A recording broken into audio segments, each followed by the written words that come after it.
Sills, why is Arnold dropping in the draft? Kyle, it's really a great question. And it's hard in this draft. Here's why. They're not dropping. There's two things that are happening in this draft that are pushing the good players down.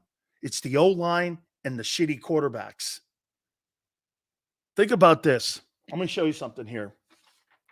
See, this is how I look at the draft. You get it?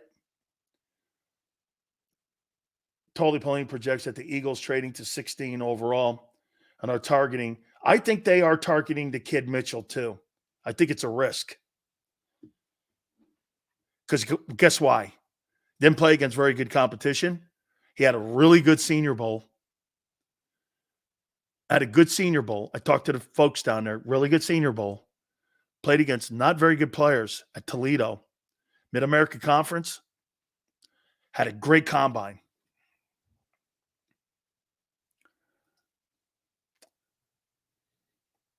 And Xander's like, yeah, a Toledo cornerback. Yeah, that's going to work out well. Like the last Mid-America quarterback that really was NFL great. Wasn't it Roethlisberger? Go watch the tape. Against who? Eastern Kentucky? Miami of Ohio? Ohio University? So you're killing guys at Ohio University, Eastern Kentucky, Western Michigan, and Ohio. If he was so good, why didn't he play in the Southeastern Conference? Or the Big Ten? He's right there in Big Ten country. There's my question. How many non-Power 5 corners do you see in the league today? These guys like that workout and those analytic guys. Who's the best cornerback in this draft? Well, let me ask you something here. It's a great question. Think about it. You practice against the best players in the United States of America. And this goes to what I tell my daughter. My daughter goes, I didn't make a play against Virginia on Sunday. I missed a big tackle. And I go like this. Hey, I missed a tackle in the national title game. DJ Dozier got drafted in the first round. He's good too. You miss tackles versus Ohio University or Western Michigan, we're talking something different here.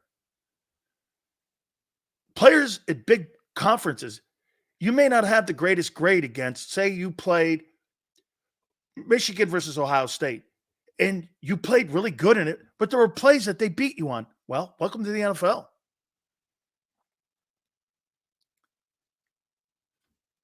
I mean, welcome to the NFL. I'll die for the... You brought yourself up. Yeah, asshole, because I was talking to my kid about not getting down on herself. And other players are good too. I told her I failed at a play, not that I succeeded. I come from a place of failure when I'm talking to you, not blowing myself. Learn to listen. You might be a better Eagle fan. The only player I'm giving the past two is Chris Johnson. He played at Eastern Carolina. He was electric. He was good. But you know why he got drafted? RTF, she plays rugby. Because he ran a 4.3. I already did my mock draft. That's a good idea. I may go back over that again. And Quinyon Mitchell to get up to 16. I don't know if he's going to be there. I don't think he'll be there at 16.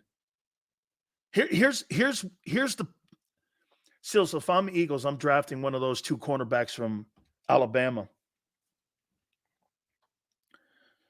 See, look at how many here. Let's take a look at how many players are going to be from a non-Power 5 in the top 32. I'll take my first. I got two mock drafts. I didn't know I got my third one over here. So let's do the recent one. Shall we? Let's see how many non-Power 5 teams or players will be in this year's draft. Okay, USC, LSU, North Carolina, Ohio State, Michigan, LSU, Notre Dame, FSU, Washington, Oregon State, Bama, Penn State, Georgia, Oregon, Toledo, Georgia, Illinois, LSU, Duke, Bama, Clemson, Oklahoma, Iowa, UCLA, Texas, West Virginia, Washington, Bama, Arizona. So one kid from a non-Power 5, the Eagles are going to draft him. That's got Jalen Reagor all over it.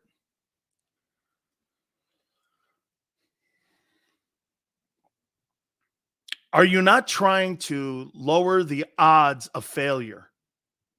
Let's say that kid Mitchell turns out to be a really good ball player. Aren't my odds with Arnold, even Cooper DeJean, aren't my odds in better places with players from the Southeastern Conference, from Power 5, than some dude from Mid-America?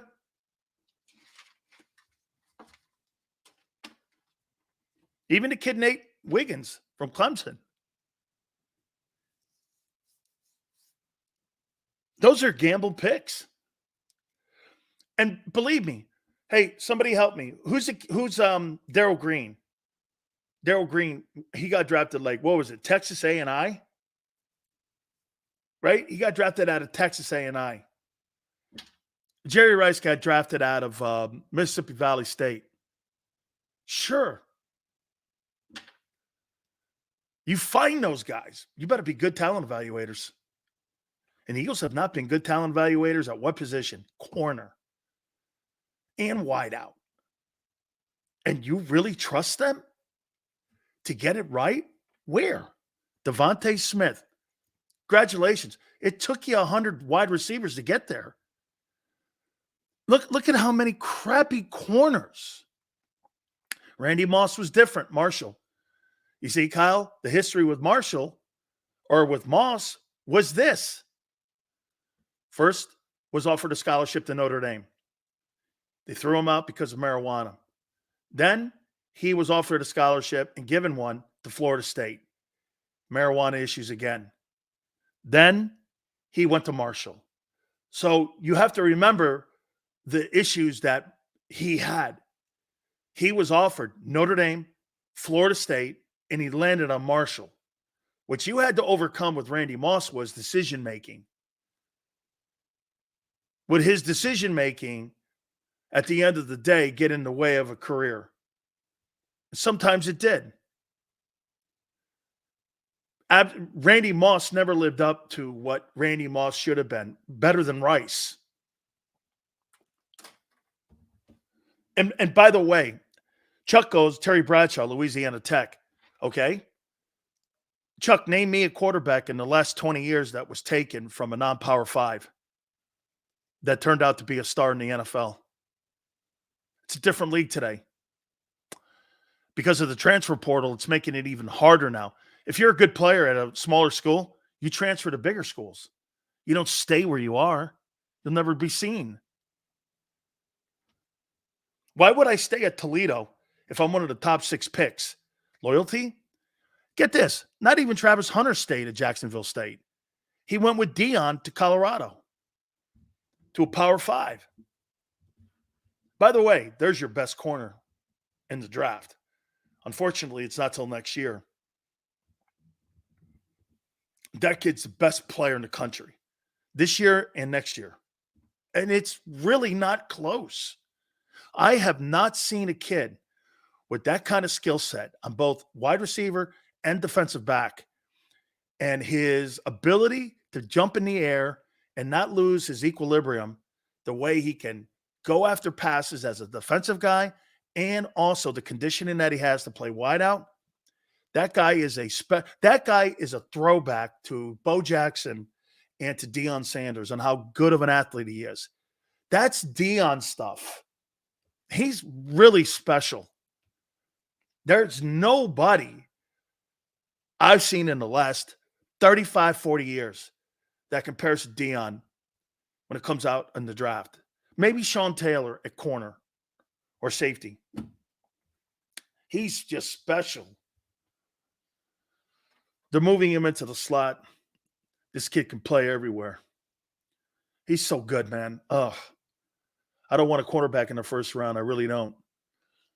I mean, I think the corners are good, but I don't know if there's a game. Like, there's no Patrick Surtain in this draft.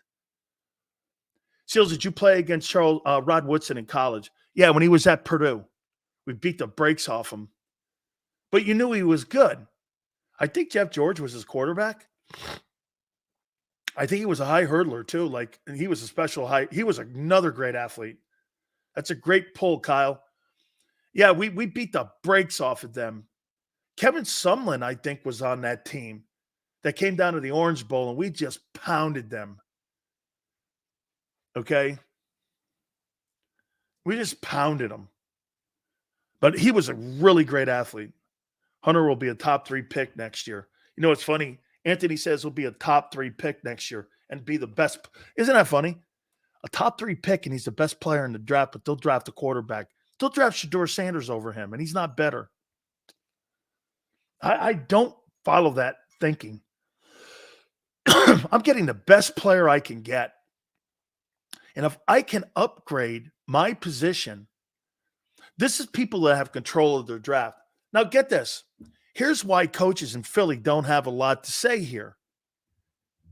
If you had a chance to draft a game-changing player like Brock Bowers, say it's 16, he's there, and you take the third best or the second best corner, why? And you upgrade your tight end position, and you move off the money, and you get him on a rookie deal for the next 4 years, plus fifth-year option. I mean, I don't subscribe to that. I would take Bowers at 16. Here, let's take a look at it. Say Mitchell goes 8th, like I got him projected to go. Where do I got him? This is my 3rd. Okay. Actually, I got Mitchell at 17. Funny. Xander says, what'd you say, Xander? They're saying that the Eagles want to move up to 16. I got Mitchell, cornerback, going to Jacksonville at 17. Huh. So I see him around that 16, 17 mark. So do the Eagles. Got him right here, 17. Mitchell, 17. So the Eagles want to get up to 16 and potentially get him. That's kind of where I see him.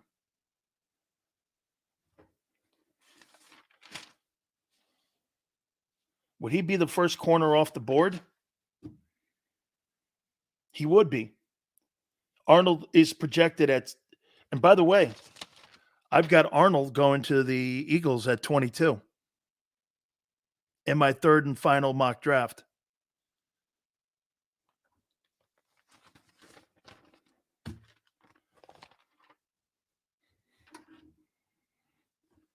So they are looking at it like I am.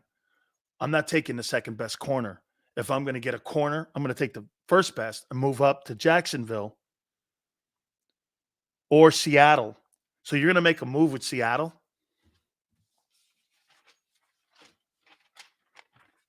What are you going to surrender?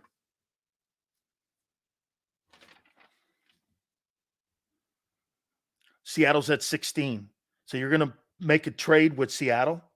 You're going to have to give up one of those second round picks to move up there, or a pick next year to move up there. You move up to 6 and Seattle moves down to 22. As a matter of fact, I got Bowers at 15 there. Bowers at 15 to Indianapolis. How about this, Yale? If Indianapolis gets Bowers, you have Jonathan Taylor, Anthony Richardson, and Brock Bowers, and Michael Pittman at wide receiver in Indianapolis for Shane Steichen and that RPO offense. I'll tell you what, I'd be very interested to see how that plays out. That would look really great. Tom Telesco, I'm working on trying to get him after the draft, he said. He came on, I think last year and the year before.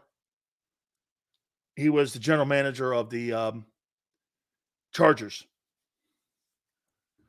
And Shane's putting, I'll tell you this, man. Shane Steichen was the head football coach of the Philadelphia Eagles in that offense.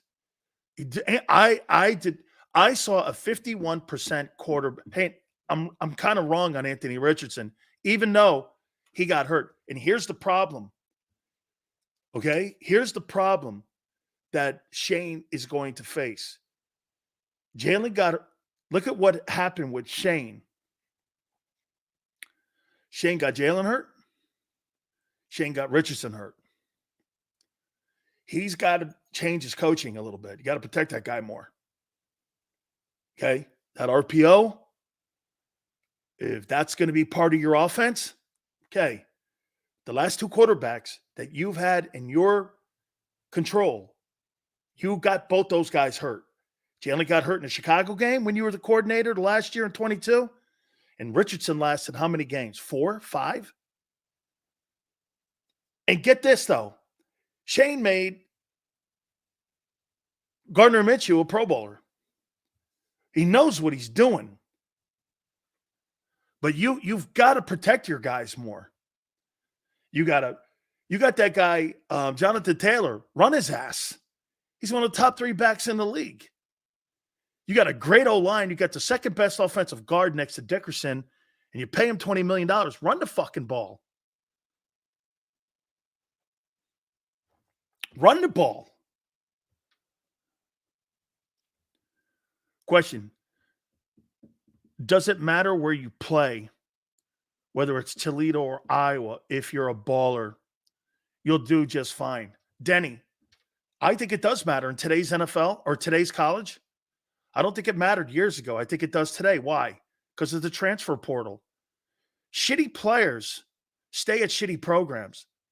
Good players at shitty programs transfer to better opportunities because why? Nil. I get a percentage of the gate at Alabama if I'm a better player. I make $400 a month in Toledo. If I'm a member of a Southeastern Conference team, I make $15,000 a year just in attendance bonuses alone. Why would I stay at a shittier program? Not be seen only on Tuesdays and Wednesdays in Mid-America Conference games and seen on national television games where everybody in the United States gets to see my brand, me playing against the best competition in the country, and what's more important, the best coaching in the country are in the SEC. In today's college, nil. There's a reason coaches go from the college ranks or pro ranks to the college ranks to take coordinator jobs because they're going to elevate themselves back into the NFL. Years ago, I don't think that mattered too much if you were at Toledo. Today, who do you play against? If you're a baller, how do you know he's a baller? Carson Wentz is a great example of this. Carson Wentz burst onto the scene in the NFL, right? First 4 or 5 years, pretty good. Once they figured his ass out, they banged him up a little bit. He didn't get hit at North Dakota State. By who? Those beer-drinking white guys in that league? Same with Trey Lance. Those passing lanes were wide open, like a 9-on-7 game. But once they figured him out, hit him, closed the gaps, put pressure on him, Wentz fell apart. They started figuring him out. Get this. Is this not fair? Is this not fair when I say this about Wentz? Once they started hitting him and injuring him, he was never the same, right? Well, he wasn't hit like that in college. It took its toll on him mentally, and he was too fragile mentally to overcome it.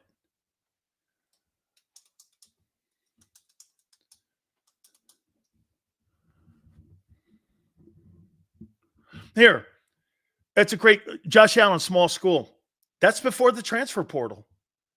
Jordan Love and Josh Allen are not playing at Utah State and Wyoming any longer. They would have transferred to a Big Ten team like every other kid does now. Or they would have went to a Southeastern Conference team. You think Jaden Daniels is staying in the Pac-12? What did he do? Just like the head coach did. The head coach went from Notre Dame, who's, get this, Notre Dame has downsized their schedule. They play Marshall and Miami of Ohio and some of these other shitty programs now. Notre Dame never played those schools. They would never play a 1AA school, ever play one of them. They play Marshall now and get beat by them.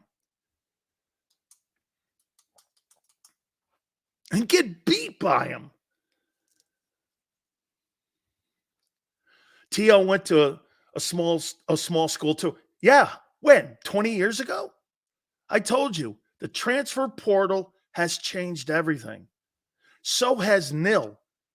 If I played at UConn, my home state school, and I made all conference, I'm not staying there.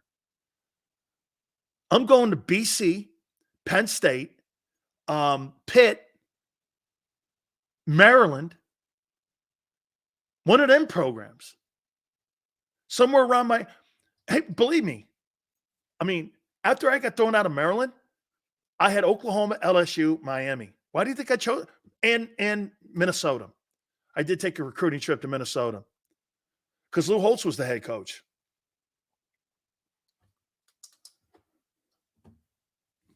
It's the only reason. I mean, plus Minnesota had a great history, and I like that history. I just didn't like where they played. They played in that old Hubert Humphrey Dome, and I was like, nah, I think football should be played inside. I think it should be played outside. It was a great recruiting trip. A fantastic time I had. Imagine Allen on a high-powered SEC team. Hey, Anthony, can you imagine if you put Josh Allen at Texas A&M with Mike Evans? He had Johnny Manziel. Could you imagine him with Mike Evans? Hey, Yale, I got off the airplane on my recruiting trip when I went to Minnesota. I froze my baguettes off, and then I went back when I played the Vikings. And then up there, Green Bay, too. Oh, I've never been colder. And I lived in Connecticut and played high school football in Connecticut in the snow. Hey, Denny, I actually had a really good trip up there. I think the coach's name was Joe Salem. And then Lou came in, and the recruiting, and they recruited me heavily. I almost went there. I think Carl Mecklenburg took me out on my recruiting trip. College football is different today. So they want to move up to get this kid Mitchell. Get this, he must have had a really good interview, and he must have looked great at the combines because his game tape must look sensational. But I, again, would look at that and go, okay, I would look at his game tape a lot, but then I would look at his practices at the Senior Bowl. What did he do against the top flight kids at the Senior Bowl in practice and in the game? Not so much the game. I wanted to see him line up against some of the top, like Neighbors, Thomas, Odunza, those guys. I want to see how he lined up against those guys. Did he jam them? Does he have technique? Does he understand not getting beat plus 25? Can he play in banjo? Can he play cover 2? I mean, all that. I want to know what, I mean, the problem that the Eagles have with their secondary, they can't play man. They're zone cover corners. Actually, we never asked Sills, when were you being recruited, what schools did you visit? Dan, would you have passed on Syracuse for the same reason, Carrier Dome? Chuck, I took a non-official trip to Syracuse. A guy by the name of Norm Gerber, he recruited me. I can't remember the name of the coach. And I'll tell you the funniest story. That guy, Norm Gerber, was recruiting me. He stood in my driveway, must have been 20 nights in a row. He came to me and he goes like this, Chuck, you'll like this. He goes, we'll give you, I played linebacker, defensive end. I had 25 sacks my senior year. I think I had 28 my junior year. You know who broke my record in Connecticut for the most sacks? Dwight Freeney. Dwight Freeney broke it. I mean, I had like 50-something sacks in high school. I killed everything I hit. But get this. Norm Gerber goes like this. He's recruiting. I almost had the guy's name was the head coach at McPherson. McPherson was the head coach. McPherson. And McPherson. And he goes like this, we'll give you number 44. I'm like, man, it's Jim Brown's number. You ain't giving me number 44. And the guy goes, we'll give you 44. And I go, okay, how many people did you offer number 44 to? And Norm Gerber goes, all right, 20. I went, all right, I'll take a recruiting trip up there. Because he was honest at least. I go, you ain't giving me Jim Brown's number, man. And he goes, oh, yeah. I go, how many people did you offer that to? About 20. All right. I was like, yeah, okay. Yeah, he coached for the Patriots. That's right. McPherson coached for the Patriots, too. That's right. He did. Well, Freeney's a good company to be. Hey. Yeah, he was a 3-time All-Stater. He was really a great player. He really was, man. Dan, how much did you make in college? Sophomore year, junior year, senior year. What year do you want? I drove a Corvette in college. It was my first vehicle. What do you want me to say? I got it for free? I did. That's my big goof with Eric Dickerson. Eric Dickerson got a Trans Am. I got a Vet. Red. I've posted the picture. That's what they did to Ernie Davis. Yeah. Oh, by the way, Floyd Little is a Connecticut guy, and he wore 44 too. I think he went to Hill House. It's a great football program in Connecticut. He went to Hill House. Floyd Little, Hall of Famer too, went to Denver Broncos. And I told him the story about Norm Gerber because he was helping recruit me because he's a Connecticut guy. And Floyd Little came to my house. And, hey, we'd like to have you come up to Syracuse. And I go, hey, man, this guy was going to tell me he's going to give you 44. And I go, Floyd. He goes, he ain't giving me 44. I said, I know he ain't giving me 44, man. He goes, Syracuse is a great place, though, man. And I go, it is. I went up to Boston College, too. I took a look around there at Boston College. What was that guy's name? Jack Brickman? Something like that. Brennan?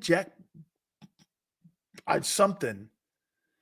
I went up there, and the problem that I had, hey, Bard, the problem that I had, I went to Catholic schools, right? So I get up to, I took a trip to Notre Dame, and I'm like, man, and I think I've told Bard the story. I go like this at the people at Notre Dame, and it was Jerry Fouts. And I go, where are the chicks? Oh, they're at St. Mary's across the street.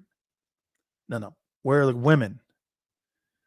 They're across the street at St. Mary's. I go, wait a minute. So you don't have chicks at Notre Dame? I go, no, they're across the street at Notre Dame. Or from Notre Dame. I go, no chicks, no sills. My nuns got a hold of that. when I got back to school, man, it was holy hell. You told the people at Notre Dame, no chicks, no Dan. I think I said that.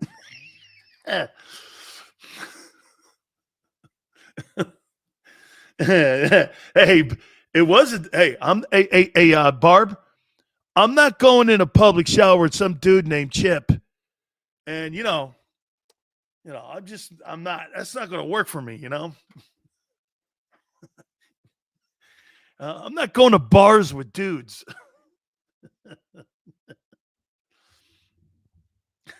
Sills don't go to bars with dudes. It's not going to work. Damn, my brother played against Notre Dame. He said they were the dirtiest team they ever played. That's why we beat the piss out of them. Hey,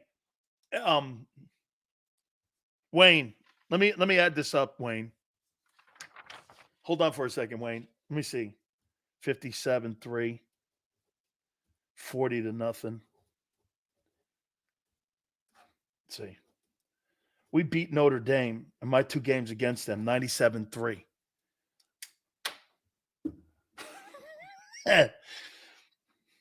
We almost had a C note in 2 games on them. We gave Notre Dame their biggest ass beating in the history of their program. We beat them by 50 points. I think we beat them. Yeah, I think we beat them by 54 points or something. It's terrible. Steve Berline was the quarterback. I think Mike Golick was on that team. Mark Bavaro was on that team. We just assassinated that team. Whew. Wow.